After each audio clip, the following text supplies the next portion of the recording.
I'm talking about Deion Sanders. You do not have to know anything about baseball, anything about NFL football, or anything about college football to know Deion Sanders.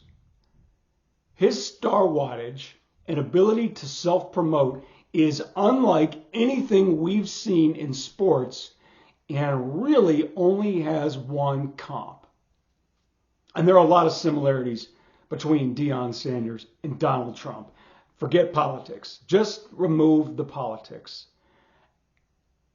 Talking just about the ability to stand in front of a camera, to stand in front of a microphone and command our attention while dividing a lot of people in the room. It's uncanny, and it is God-given. These abilities are not taught. There's no class for it. There's no degree. You either have that ability to stand in front of a camera and command it, or you don't. Deion has it. Deion has it on a level that we have not seen in sports really since Muhammad Ali. You have to give Deion Sanders credit for what he is doing as the head coach at Colorado in his second season. In only 2 years, he has taken what had been a dead football program and made them nationally relevant on a level that we really haven't seen since Bill McCartney was leading the Buffaloes to the national championship in the late 80s and national relevancy in the early 90s before he retired. I don't have a problem with Deion as a head coach. To me, he's no different than any of the rest of them. You know, I'll sit there and say, I'm doing things different. No, you're not. You're just another college head coach because there is no different ways to do things. You get super talented players, you win, and you make a ton of money. Here's my rub with Deion and why what he did is different than the coach who went to a lower level school all in an effort to climb the ladder to coach at a Power 4 job and make more money and play in the big bowl games. He used a message and he used a school that wasn't sincere. It was sincere, but the execution turned out to expose him as anything but.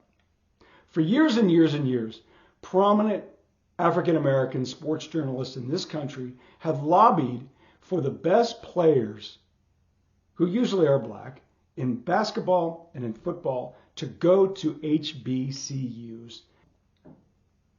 So the whole concept was, if we keep, as a race, our best players going to HBCUs, everybody wins. Keep everything in-house. If anybody could have done it, it was Deion Sanders. So a couple of years ago, he gave it a shot at Jackson State, and he used that message. Jackson State, even though Deion had almost no coaching experience of note, and right around that time, Deion made an appearance on the I Am Athlete podcast, and he was asked about, why are you doing it?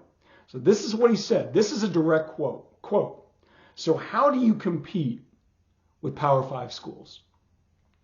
You bring in a conduit for change. How can we level the playing field? I don't want to level nothing. I want to have the advantage. You mean to tell me that this brother here, coming out of the heart of Miami, is better suited to go somewhere like Florida than to come to me? When I speak his language, when I know his voice, when I know his needs and his wants, and I sit right where he sat. Now, you're into the glamour? If you're into the glamour, glitz, go where you want.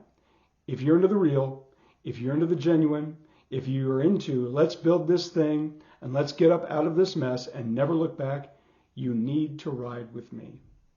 If you look at his brief time at Jackson State, he was able to land, using that recruiting pitch, he was able to land players who never, ever would have considered a place like Jackson State, even though Jackson State has a good, solid history in football. Walter Payton went there. There are 3 members of the Pro Football Hall of Fame who are Jackson State alums. But that was a different era. This is 2020 when Deion is making this pitch to a school that does not have nearly the amount of money that nearby Ole Miss, Mississippi State, Alabama, LSU does. Nowhere near. And yet, he was able to convince top-tier talent, most notably the #1 overall recruit in the country in Travis Hunter, to go to Jackson State to fulfill and pursue that ideal. We're going to do this for everybody who looks like us. That's a hell of a pitch. And damn it, if it couldn't, it might have worked. Because in 2+ years at Jackson State, Deion was drawing attention, money, and notoriety that that school and nobody at the HBCU level had done really since Eddie Robinson. God rest his soul. He was doing it. He was living the mission. And the first chance he got to take off and to go for the glamour and glitz, he was gone. And not only was he gone, he took the recruits that he sold that pitch to go to Jackson State, and they followed him to Colorado. I don't have a problem with Deion getting the Colorado job. I don't have a problem with Deion Sanders walking around the assistant coaching tree to be a head coach, whether it was at Jackson State or Colorado. UAB hired Trent Dilfer for virtually no reason at all, other than the fact that he had been on ESPN and he talked football very, very well on television. It's been a disaster of a hire. Deion Sanders as the head coach of Colorado has been anything other than a disaster. It's worked, and you've got to give him credit. Whether or not he stays, I don't have any idea. The part that always bothered me, and will always bother me, is that he sold an ideal to get that first job. He sold an ideal to recruit players that is unlike any other sales pitch that any other coach could make. And it turned out not to be genuine, because ultimately, if you follow Deion's career, which we all have since the late 80s, if there's anybody into the glamour and the glitz, it's Deion Sanders.